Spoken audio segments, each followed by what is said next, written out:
Jackie Robinson was the most hated man in the world. There was no one else who could comprehend his loneliness, his isolation. It wasn't until the Dodgers went on the road and his teammates saw how he was turned away at the front desk of the hotels that even a hardcore Southerner like Eddie Stanky could see that this was a social injustice. We'd go into St. Louis on the bus. Poor Jack had to go to another hotel. That's pretty hard to live with. Sure, he had it, but never changed his personality or his thoughts about the game.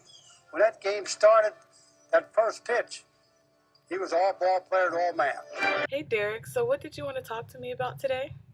Funny you say that, Jackie. I am interested in knowing how you were the only African American player at a time when racism was in its full effect. Well, first off, Derek, let me just introduce myself.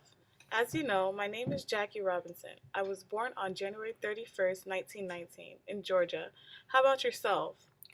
I'm Derek Jeter and was born on June 26, 1974 in New Jersey. Wow, you're quite young. So I guess I'll begin by telling you about my accomplishments. I was the first African American to play Major League Baseball. Really? So you're the one responsible for people of my background having the opportunity to play baseball? Yeah, actually, in 1944, after being discharged from the Army, during a time when whites and African Americans played in a separate league, I began to play baseball professionally. That's awesome. I was drafted by the New York Yankees in 1992. How did you achieve breaking the color barrier? Well, you see, I was chosen by Branch Rickey, who at the time was the president of the Brooklyn Dodgers, to help integrate Major Baseball, which led me to join the all-white Montreal Royals farm team for Brooklyn Dodgers in 1946. But Derek, tell me more about yourself and your accomplishments.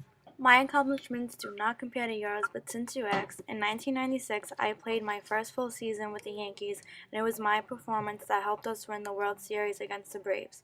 From 1998 to 2000, I helped take the Yankees to the World Series and was selected captain in 2003.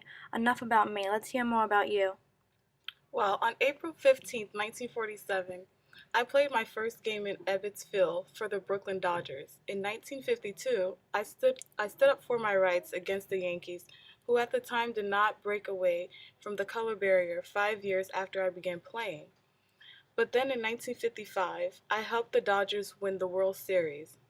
Oh, I'm sorry about them Yankees. Caps off to you because I don't think I would have had that amount of courage to deal with the experiences you faced. It was challenging, but my resilience kept me motivated, and in 1957, I retired with a career batting average of .311. Wow, I wish I was that good.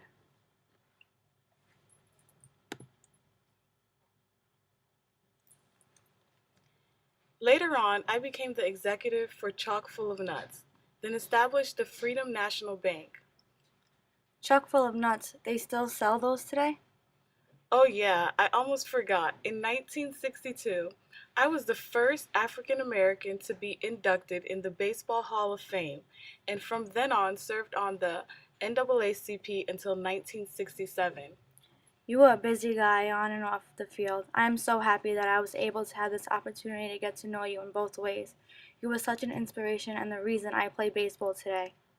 I'm sure you already know, but on October 27, 1972, I continued my legacy up in heaven, but by my wife, however, went on to establish the Jackie Robinson Foundation dedicated to my life and work to help young people in need by providing scholarships and mentoring programs. I can't believe all that you accomplished. Actually, this weekend I am going to see the movie 42. That is all about you coming into the Major League. Thank you for your time. It was an honor.